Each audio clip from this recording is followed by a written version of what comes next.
Okay? Yeah.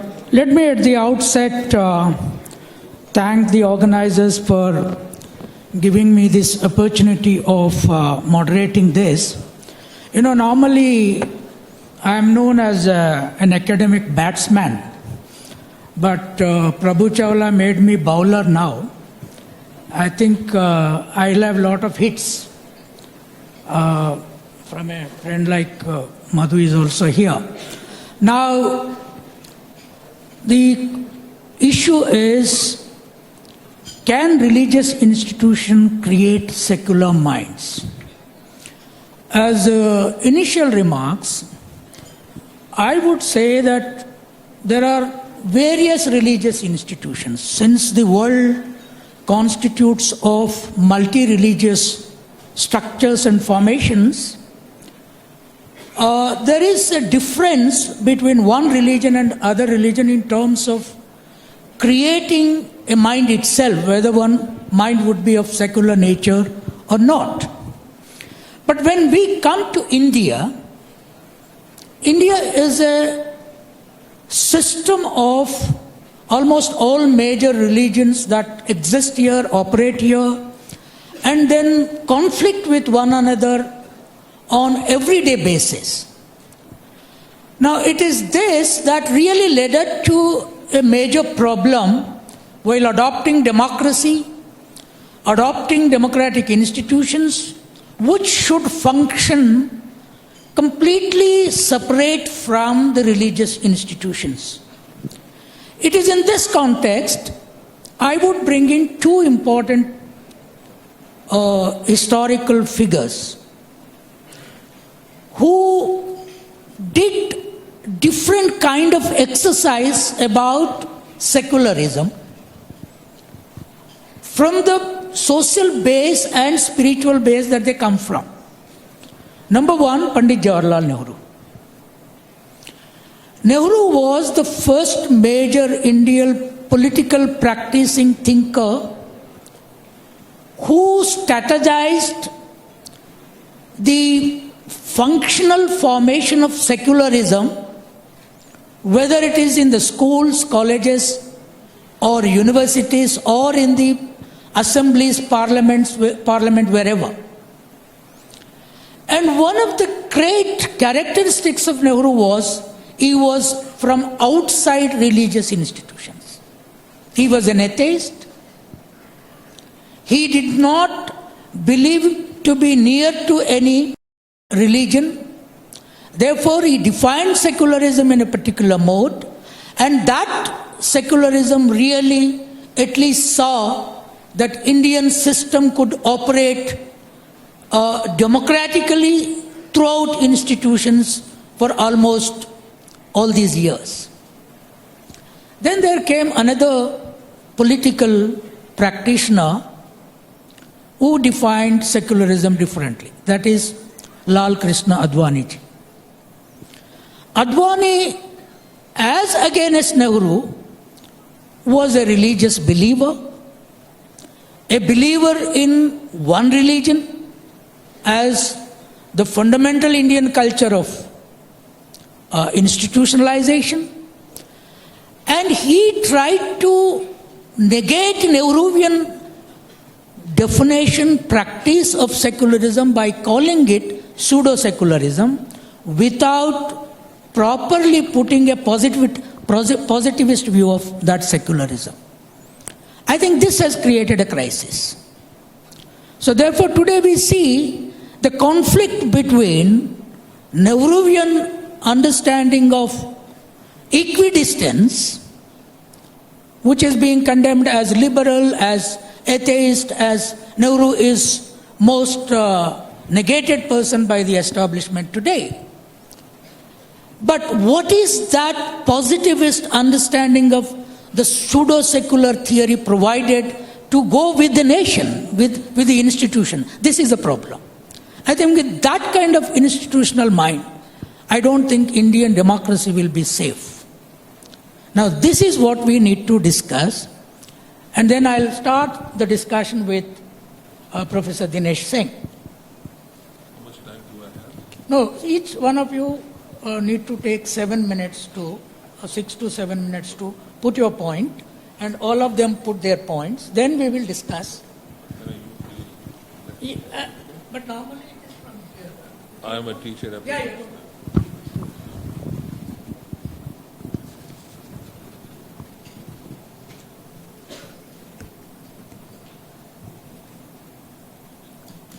I'm delighted to be present here and to share some of my thoughts with you.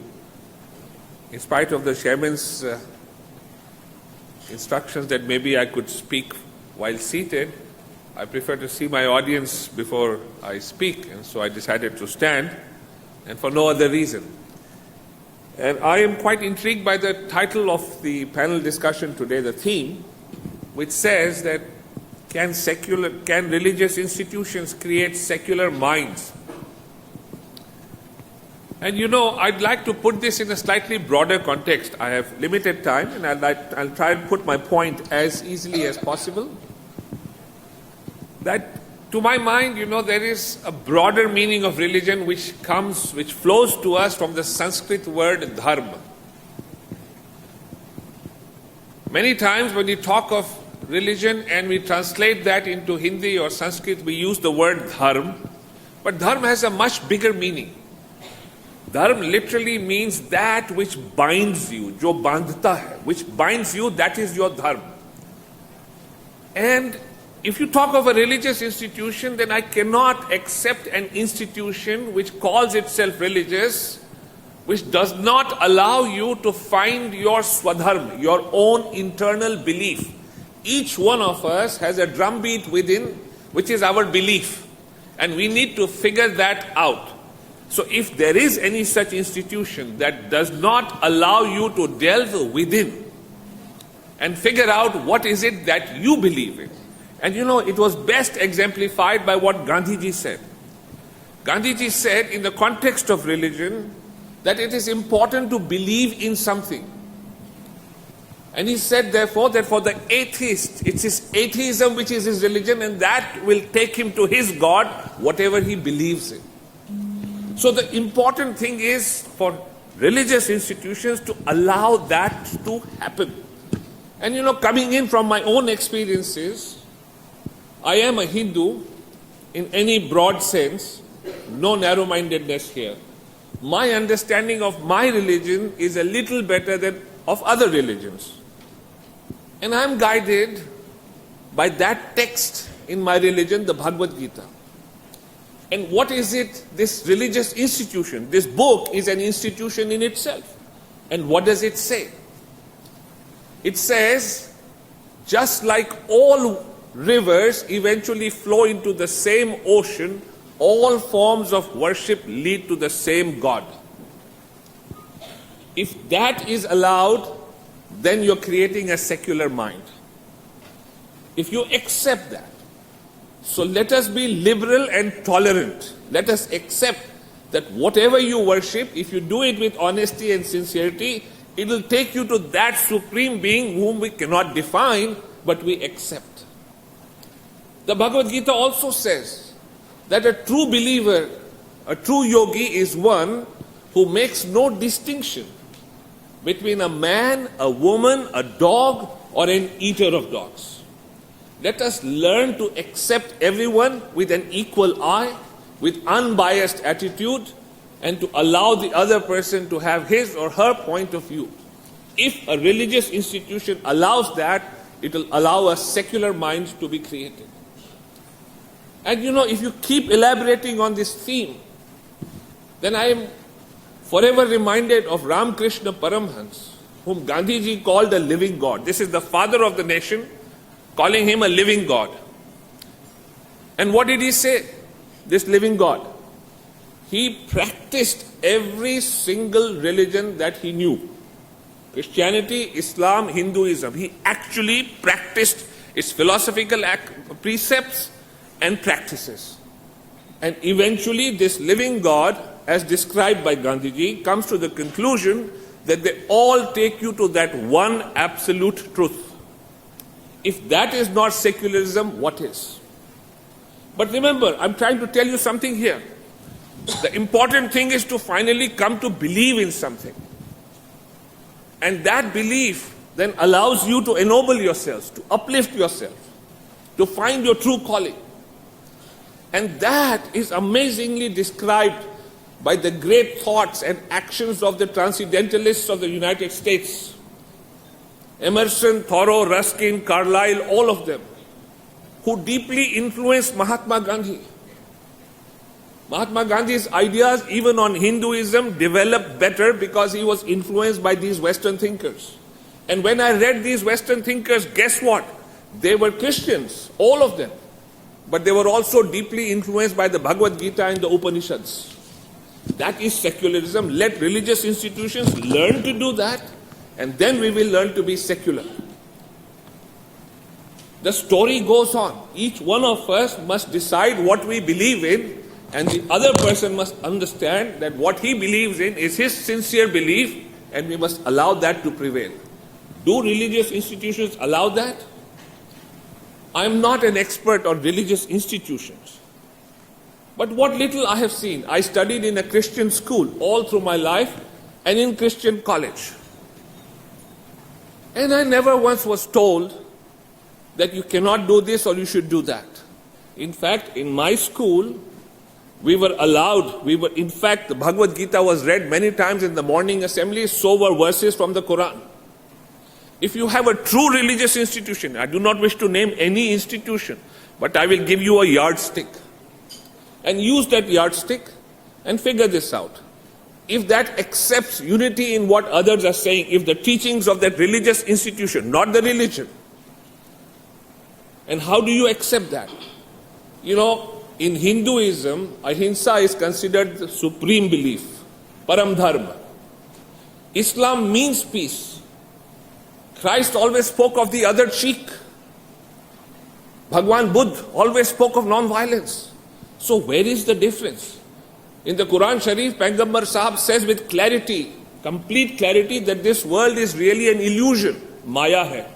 Hinduism is forever founded on the principle that the world is an illusion. So which religious institution negates this? Where do they come from? And you know, this internal belief, it does not have to be a dogmatic belief on some dogma. I'll finally end because I'm a mathematician with the example of Srinivas Ramanujan. For him, mathematics was his religion. Just as Mirabai said, Mira ke Prabhu Giridhar Nagar Duja na koi, to the exclusion of everything else. Or what Kabir said, Sahib mera ek hai, Duja kaha na jaye. In exactly the same way, Ramanujan accepted mathematics as his religion. And to the exclusion of everything else, regardless of whether he gets money, regardless of whether he gets food, this man pursued mathematics till the last breath of his life. And jisko hum kehte hain ki siddh ho jana, Ramanujan was completely granted salvation because he pursued his religion to the best of his ability, mathematics. And that is secularism. Let us accept that and use this yardstick if you ever want to judge any religious institution. Thank you. Thank you. Thank you, Dr. Singh. Now, Madhukeshwar. You would also go there? Yeah.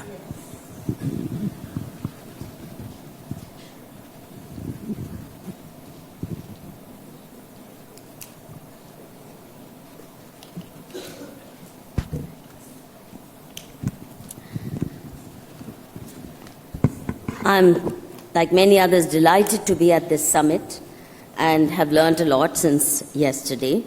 I hope it will be followed, Mr. Chawla, by a more serious brainstorming on the kind of educational reforms that are urgently needed. I hope you will facilitate that as well. Thank you for inviting me to this one. As far as this whole question of religious institutions, can they allow secular minds to emerge? I think it depends on the nature of the institution and how they define their educational goals. Broadly speaking, in India, perhaps elsewhere in the world too, there are two kinds of religious institutions imparting education. One, those that are set up by religious groups or communities. But the main purpose is to provide regular education. For example, a lot of convent schools, missionary schools set up by church-based organizations. But number one, they are not exclusive. People from all faiths can go there. Secondly, then the main purpose is not to provide religious education. The same thing can be said about Ramakrishna Mission School or DAV schools and colleges. These are started by Hindu groups of various denominations. But the main purpose is not to preach Hinduism, just as missionary schools do give you Bible studies, do make you say the Lord's Prayer, and I also grew up doing this all my childhood, 10 times a day before class and after every class. But we also got other kind of education, just as DAV schools also don't just inject Hindu education in you. In these cases, I think it is possible for secular minds to grow and survive. However, the other kind of institution, which is exclusive for one community, and its main purpose is to impart only religious education, like the madrasas. They make no bones about it that the main purpose is Islamic talim. It's only for Muslims. They're not inclusive, they're very exclusive. I don't think out of such institutions there's any chance of secular minds to emerge. A few people might, still because of their family orientation survive the indoctrination, but otherwise the chances are less. But I'll now take the other side of the coin. I also believe that getting modern secular education is no guarantee against the growth of fanatic minds who end up playing very divisive role in society. Let's not forget, many of the young men who are joining the ISIS in short, or the dawa bolte? Whatever, are young men educated in British, in American universities who've studied science, technology, they're engineers, they're studied at the topmost so-called secular universities, and yet they're leaving their highly paid jobs, very lucrative careers, and joining the ISIS for a very murderous mission, which is motivated only by religious fanaticism. And so, to my mind, studying in secular institution is no guarantee that you will produce a compassionate, a healthy mind which is not full of hatred. Let's also not forget that Stalin was very secular in his ideology and yet a great mass murderer. Similarly, the Congress party claims to be the epitome of secular values and yet patronized, engineered, and presided over hundreds of communal riots. Hindu-Muslim riots, Hindu-Sikh divide in 1984, massacre of the Sikhs, but it's a very secular party, who can deny that? So, calling yourself secular is no guarantee that you will produce good values or do the right thing. Why just today? We would also do well to remember that the architects of India's religion-based partition of 1947, the very bloody partition of India, which caused a very deep divide between Hindus and Muslims. Now, the architects of this partition, namely Muhammad Ali Jinnah and Muhammad Allama Iqbal, they picked up their ideology of ethnic nationalism, religious nationalism, while studying in London. Jinnah Sahab went to Lincoln's Inn to become a barrister, and if I'm not mistaken, Iqbal Sahab went to Cambridge. That's where they came together, and created this whole notion of Pakistan, arguing that Hindus and Muslims who had coexisted in the subcontinent, in the Indian subcontinent for centuries, learning to accept each other's faith with respect. India is the only country where Shias and Sunnis coexist peacefully. In all other parts of the Islamic world, Shias and Sunnis are at war with each other. India is the only country where Hindus will worship at Islamic shrines, Ajmer Sharif or Nizamuddin. We had a very composite culture, inclusive culture, and yet Jinnah Sahib and Iqbal Sahib came up with this idea that Hindus and Muslims cannot coexist as two communities, that they are two nationalities who cannot live together under the same nation state. And this two-nation theory caused one of the bloodiest massacres in human history. Lakhs got killed, raped, huge ethnic cleansing in now the area that is called Pakistan, from where my family was also thrown out. Millions were rendered refugees in their own land and ejected from their land of birth. And Jinnah Sahib created the All India Muslim League, a fanatic Islamic party, to create what I would call the first ever modern Islamic state. And he picked up all these ideas while studying in England.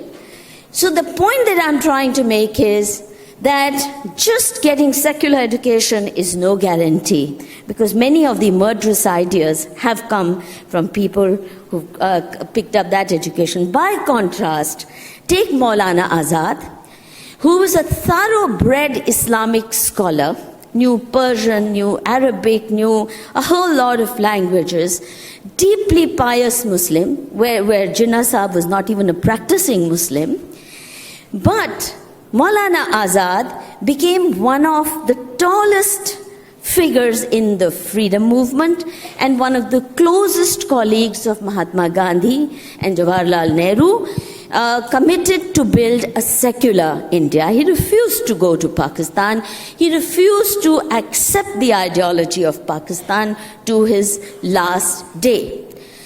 Now, this in itself should tell you that secularism versus religion are a very complex issue, and merely calling yourself secular is no guarantee that you will do the right thing. To my mind, another big challenge and very ignored issue, since morning we've been discussing the need to indigenize education. There's no doubt in my mind that our education system needs to be culturally rooted, and that can't happen unless we nurture our mother tongues and education is conducted through them. But another huge distortion of Nehruvian secular polity has been that in India we as good as banned the study, even the academic and scholarly study of religion in our universities and colleges. However, the great universities of the West, Oxford, Cambridge, Harvard, Heidelberg, Chicago, name it. Hinduism today, or Indic religions, all, not just Hinduism, Buddhism, or even Islam, the great centers for the scholarly or academic study are not in India, though India gave birth to the largest number of faith traditions in the world. And even today, it's one of the most diverse society, religiously speaking. But we don't study these faith traditions. And I'm not saying bringing teaching of Hinduism or Sikhism or Buddhism in order to convert people to Hinduism or Buddhism. I'm saying critical engagement with our religious and faith traditions is not happening in Indian universities. It's happening in leading American and European institutions, in our educational institutions. They are the ones who are translating scholarly editions of Mahabharata, of Ramayana, of the Vedas, and whole range of scholarly texts. with the result that we are today getting our own cultural and religious heritage through Western eyes. And they have their own agendas. Many of them, I strongly recommend that you should read Rajiv Malhotra's latest book called The Battle for Sanskrit, in which he has critically analyzed how American universities are today, and also European Orientalists, are today claiming total monopoly over interpretation of Ramayana, Vedas, the epics like the Mahabharata, and the entire literature, which we have neglected. And they are saying, we tell you what is the best way to interpret it, and they have converted it into atrocity literature. So the interpretation that you're getting from leftist, feminist scholars is as though Ramayana, the only purpose of writing Ramayana was to train women into accepting oppression and to tell men that they are right even if they burn their wives or ask Agni Pariksha. It's meant to create Oriental despotism in kings. A whole lot of distortions are being conducting. Educational institutions can create a secular mind. Probably that would explain the topic very well. If an organization is exclusively religious, and if they teach only their religion, I will join with the people who said no.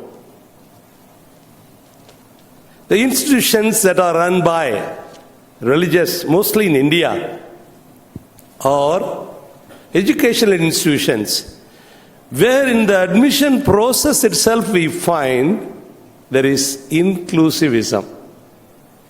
They don't admit only children of their community, their religion. They admit students of our nation and students of other countries.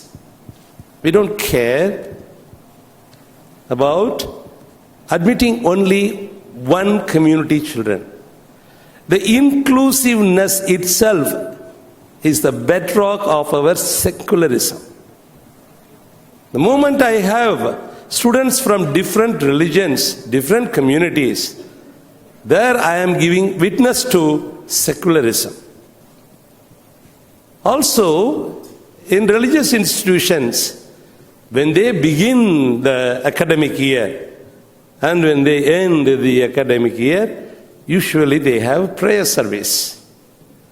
In all the prayer services, at least in the institutions where I have been working, we have the scripture readings from Hinduism, Islam, Sikhism, Buddhism, Jainism, and Christianity.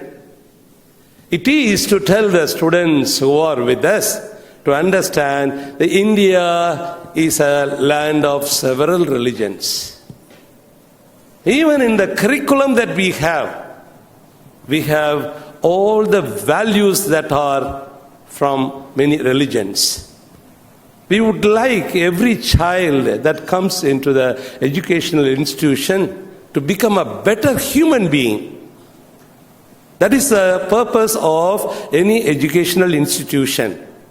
And therefore, the basic idea of inclusiveness, when it is there in a religious institution, surely it promotes, it creates secular mind. India gave birth to several religions. So India is a land of religions. But India does not have a national religion. There are many religions in India, but India does not have a national religion. It is the basic idea of Indian society is pluralism. You know, India has many religions.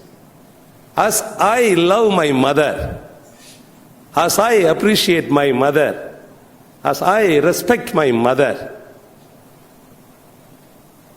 I see my own friend loving his mother, loving her mother and respecting.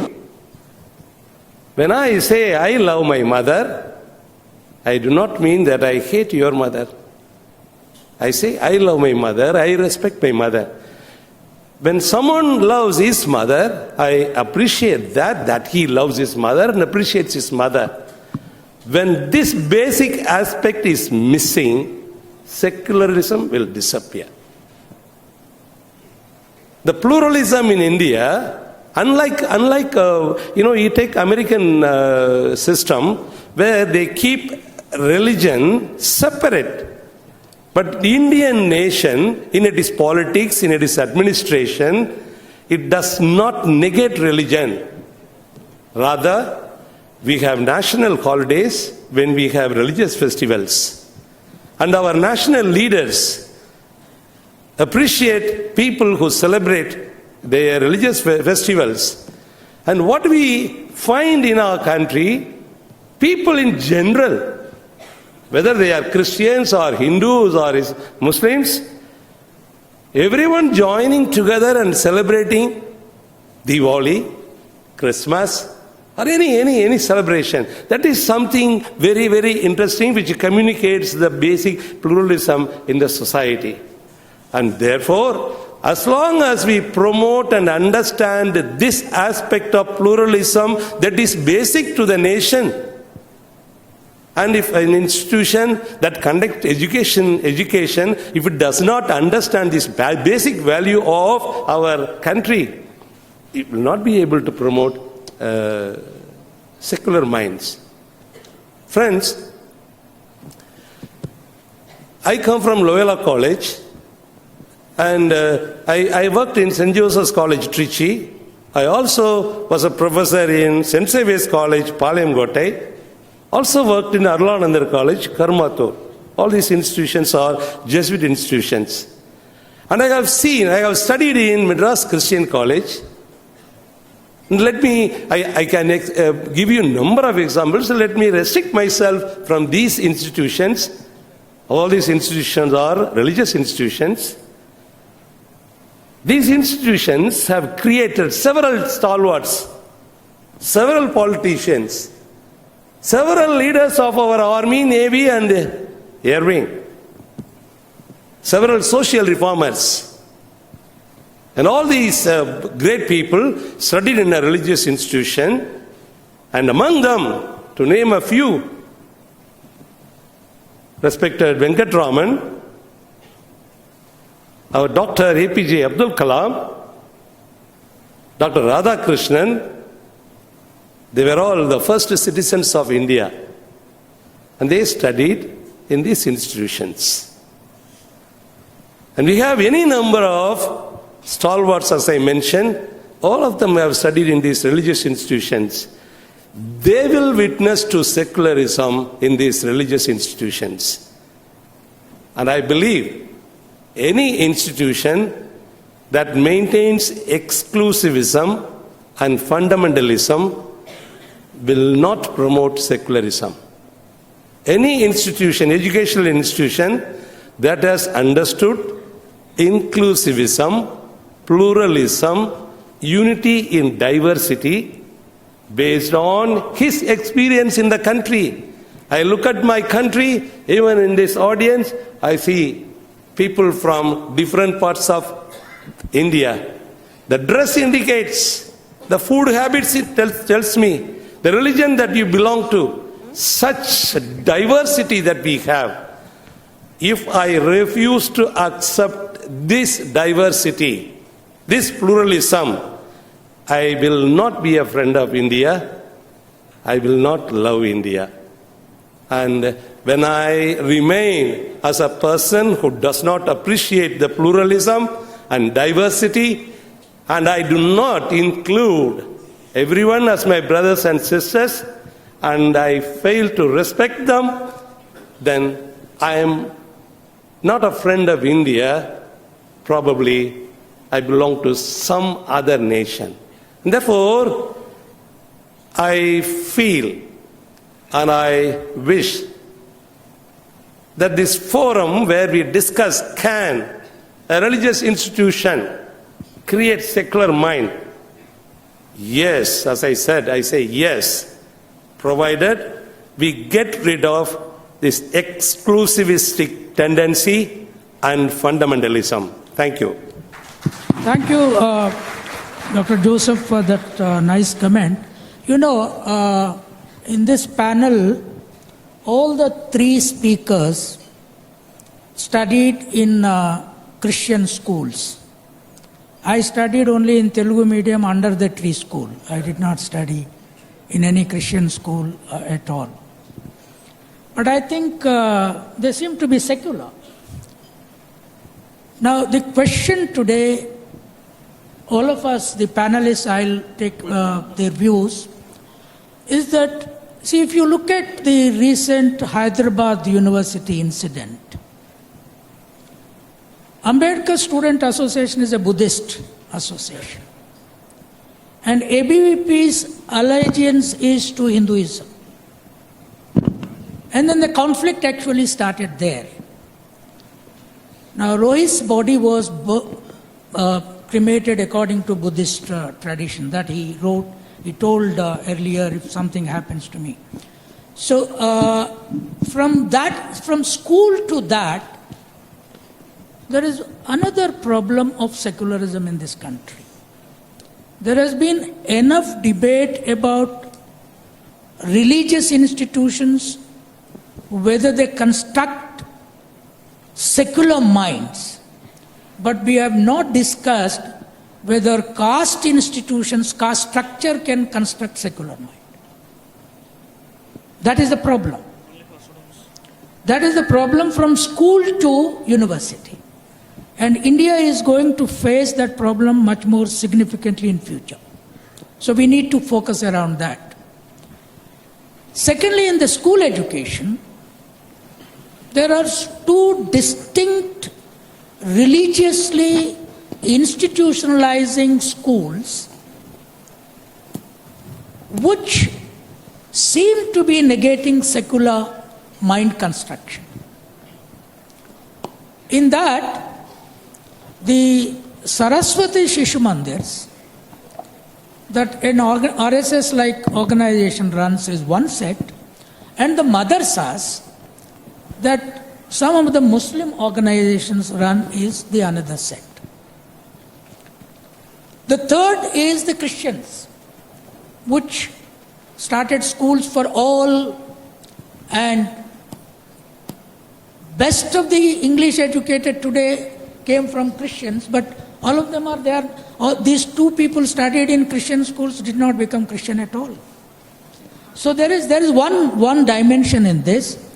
My question to panelists is, can we not move India towards a dignity of labor-based school education than religious-based school education for children coming from all religions?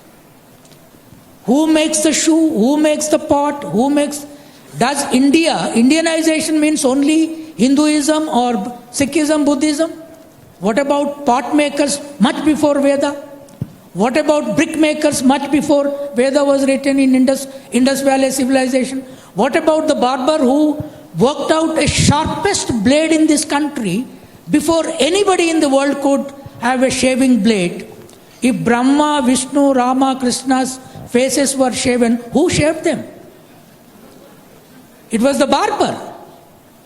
Do you not respect that barber in the university? If that mind is there, is it secular? That is the question that we need to address. I think I'll take Professor Singh's opinion on this. How can we take out these, fundamentalizing institutions, whether RSS training, whether prayer or the madrasa kind of structures that are coming, and even the Christian institutions where that madam was saying, they will also teach class this and that. Can we not take all that out of the schools? Whichever the religious structure is. Can we not move towards that, particularly from the point of view of teaching dignity of labor to every child, which is the basic structure problem of India. Because we are filthy, we need to have a national campaign for clean India, because we don't respect labor. That is the problem. Oh, in many ways, I agree with you. Just because you have a religious institution, in other words, some sort of religious organization driving an institution for education, it doesn't mean its primary purpose is to teach that religion or to embed that into the minds that go to that institution. Remember, there's only one purpose behind education: to allow each individual to figure out his or her calling in life.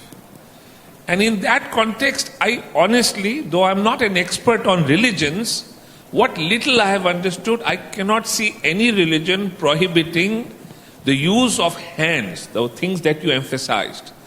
Remember, Kabir was a weaver. Mahatma Gandhi, his whole life emphasized for education that what you do with your hands will enter your heart. Guru Nanak did that repeatedly. It is always, remember, Christ was the son of a carpenter. That's where wisdom comes from. So skills, the use of hands, if any religion prohibits that, or if religion is taught in a school at the cost of these values, then certainly it is not going to be secular.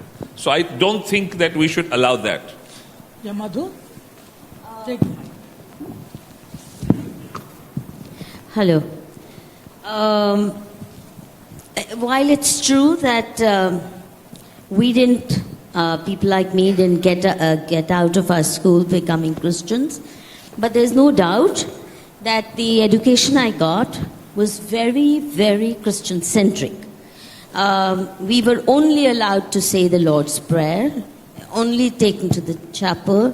There was no question of any other form of religious or even cultural manifestation.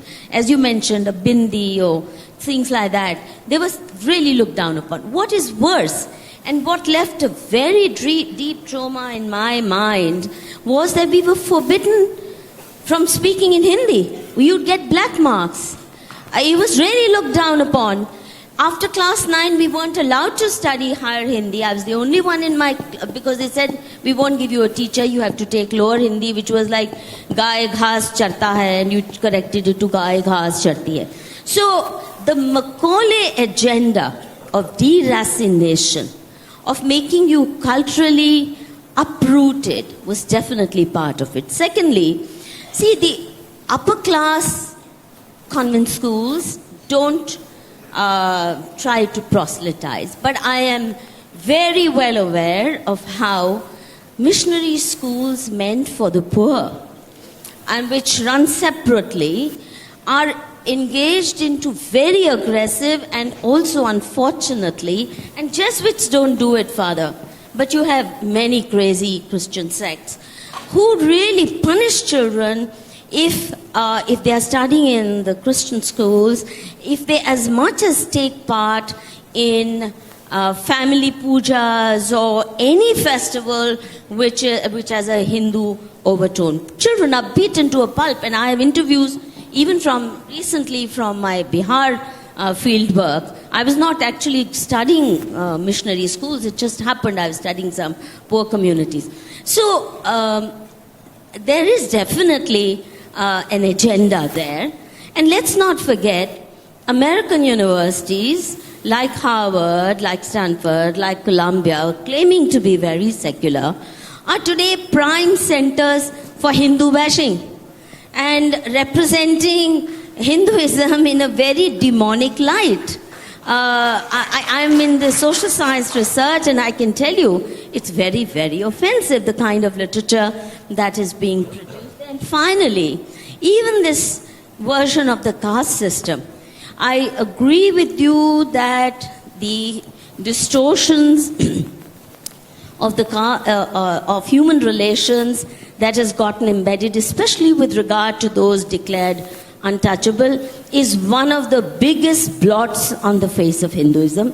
Each one of us better remove it. However, the caste system or the jati parampara as it existed was not so vertical, not all exploitative. This is also a creation of scholarship from the West, because many of those castes and communities which got to be designated as scheduled castes, OBCs, most backward castes, These are all, as you rightly pointed out, Kancha, that they are artisanal castes. They were the makers of the great wondrous products that India is known for. Those who weave these exotic silks, the Kanchivaram silk or the Banarsi silk, or the potters, they were also hydraulic engineers. All these artisanal castes, or even metal workers, our sonars, our lohars, they produced, they were great technologists. And their depression in their status, economic and social status, came during colonial rule because all these artisanal technologists lost their livelihoods because the British flooded the Indian market with mill manufactured. And then they said once they deprived them into, or put them at the bottom rungs of economic ladder, made them destitute, just as they made our farmers, very prosperous farmers, destitute. Then they said these are all backward castes. And washed their hands off and attributed it to the ills and the so-called evils of Hindu society. So I think we need to study our own history, our own classical texts, and not view our own society through the English language, through the American and the European eyes. Yeah, Father Joseph. Thank you for the opportunity. I would like to continue from where I have left. Any group in India or any religion in India, if it propagates, there should be one language in India, one culture in India, one religion in India, then the group has started destroying India. India is a land of religions, as I said. Every religion has its deep root in this nation. And we have very tangible symbols and structures of religion in our country. And therefore we must respect, accept, allow them to flourish without affecting anyone else. That is the first point. The most important thing is the caste, which does not have any external expression anywhere. There is no structure anywhere. But still, we continue to follow it. And therefore, as a nation and as intellectuals, can we find a solution to get rid of this? And at the same time, we will be able to take care of the poor in this country. The country will march towards success and growth. Take the politics today. Without caste, there will be few parties. You eliminate caste, the parties will be very few. We eliminate caste, the self-esteem of our youth will be high.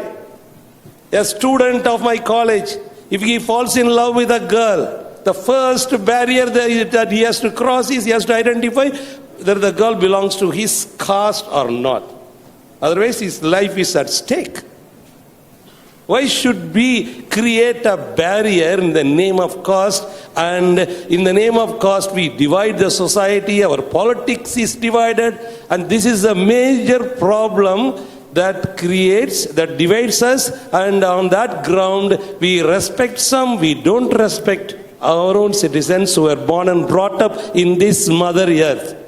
And this is a major issue that has to be discussed. A policy has to be created, and all the intellectuals together, instead of upholding our community, whether we can find an alternative by which we can get rid of it.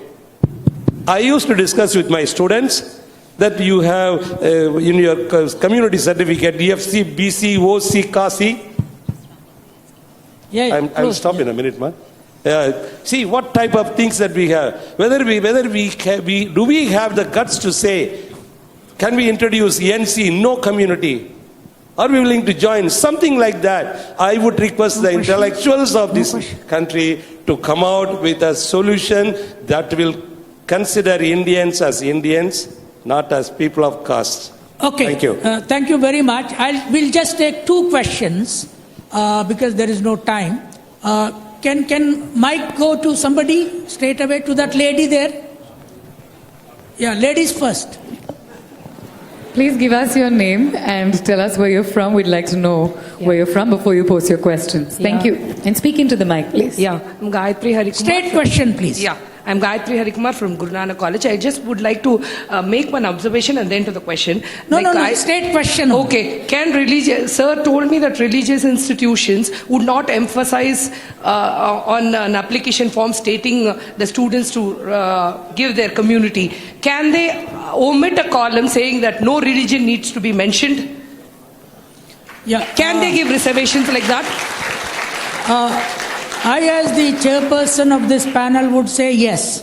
There need not be a column of religion. This column of nationality is enough. There should not be any column of religion at all. I would like to respond. See, religion, there are 5 Christians. You keep everyone talk about his religion. Everybody will say that I believe in Jesus. And the 5 persons, when they explain, the 5 Jesus will be different. And therefore, religion, whether you are a Hindu or a Christian or a Muslim, the God whom you worship is personal. Okay, one more question. Mike, please let the mic go. Good afternoon, panelists. My name is Libin Roy Thomas from Dr. MGI University. Okay. My question is very simple. Are religious institutions promoting university in diversity or diversified unity? Dr. Singh? Well, you cannot straitjacket that in those terms. I have no data on what happens in what parts of India. But remember, there's a simple yardstick that I tried to enunciate. Just use that yardstick and judge for yourself. If they allow good thoughts to prevail, no matter where they come from, then they are secular and they're allowing diversity to occur in so many ways without disturbing unity. Madhu, you want to say something? I wanted to say something in response to the first question and bringing it to your mention of Rohit's suicide. Quick, Very quickly, please don't give me brain fever. Look at the angel there. I am. Just don't interrupt me. I'll do it faster. The conflict between Rohit and ABVP, sir, was not conflict between a certain version of Buddhism and Hinduism. It was a conflict between ABVP and CPM and their encroachment into student politics. And that even if you don't mention in forms that you're Hindu or Muslim when you're applying, but if political parties and even professors who are injecting these divisive agendas into our universities, I think what you need to do really is ban the entry of political parties in our universities and colleges, and student union or teachers unions ought not to be allowed to be fighting elections or raising issues on party lines. Well, in conclusion, I'll just make a small statement that, see, in my view, from tribal areas to the urban centers like Madras, every child should enter into the school at the age of 3, linking up to kindergarten. And if every child is coming out of the school with 12th, with 2 languages, regional language and English, that is the day, and particularly teaching dignity of labor without any religious prayers of any religion, I think that is the day India can challenge Europe and America on science and technology. Thank you very much. I think you ought not to bypass the national language that is Hindi. So we should be trilingual. But that is not our national language. You see, Tamil Nadu never accepted, I never accepted as Telugu person, right? Sorry, members, I'm sure this conversation will go on and spark more debate. We'd like to present all of you with a memento. So, Mr. Prabhu Chawla, would you do the honors, please? We'll begin with Mr. Dinesh Singh, former Vice Chancellor, University of Delhi. Okay, we'll begin with Mr. G. Joseph Anthony Sami. Big hand, ladies and gentlemen, for Ms. Madhu Kishwar. Our moderator, Mr. Kanchailaya, and Mr. Dinesh Singh. Thank you very much for joining us. A quick group photo opportunity.